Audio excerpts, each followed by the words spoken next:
Efectos de los tratados internacionales. Momento que surge efecto el tratado internacional. Los efectos inician a partir de su entrada en vigor. Entrada en vigor. Inicia vigencia en fecha establecida del propio tratado. Entrada en vigor se da desde la fecha en que se disponga o acuerden los estados y las organizaciones negociadores, no estipularse tan pronto como haya constancia del consentimiento de todas las negociadores o en una fecha posterior para un estado determinado cuando así se estipule en el mismo tratado. A su vez, la aplicación provisional antes de su entrada en vigor se dará si así se dispuso en el propio tratado o si los negociadores han convenido en ello.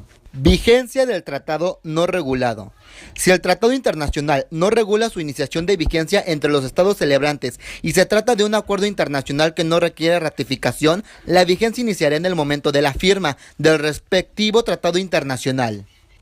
Canje de instrumento de ratificaciones. Si el tratado internacional requiere ratificación, su vigencia se iniciará si no tiene cláusula de iniciación de vigencia el día que se haga el canje de instrumento de ratificaciones o el día en que se haga el depósito del último instrumento de ratificación. Aplicación provisional.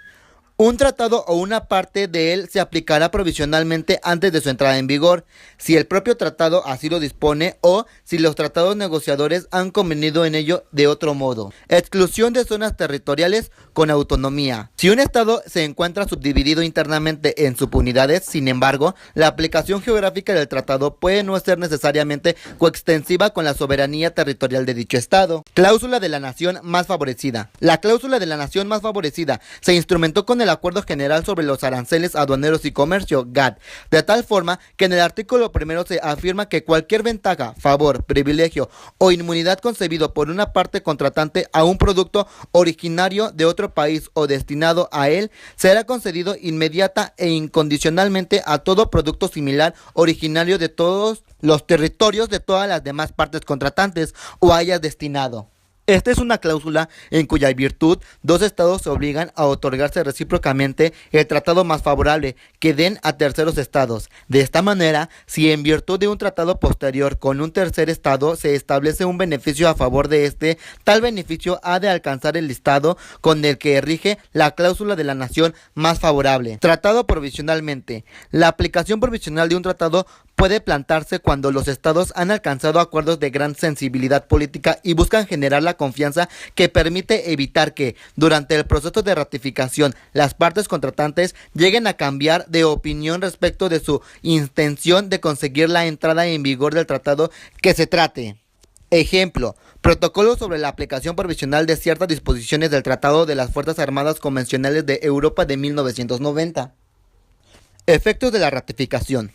Toda vez que la ratificación o confirmación produce efectos retroactivos y transfiere al dominus o representando, según el caso, todas las obligaciones y consecuencias jurídicas derivadas del acto de que se trate, desde el momento de su celebración, porque la ratificación o confirmación confiere plena eficacia a un negocio que se celebró con falta de un elemento esencial, pero que puede aparecer a posteriori, cuál es el consentimiento del principal o representando, sin que esto implique el negocio sea inexistente o nulo, en forma absoluta, por falta de un consentimiento, sino que es un negocio jurídico en estado de suspensión, subordinado a un condicto juris, de tal modo que en definitiva, si la ratificación se da antes de que la otra parte contratante se retracte, se considera el negocio como válido y eficaz desde su origen. Si la ratificación no se da, será el negocio nulo e ineficaz para el dominus o representando en su caso. Efectos de la reserva. Expresa, dada por escrito una vez formulada la reserva o por anticipo en el tratado mismo, y tácita, efectos de la nulidad de un tratado internacional.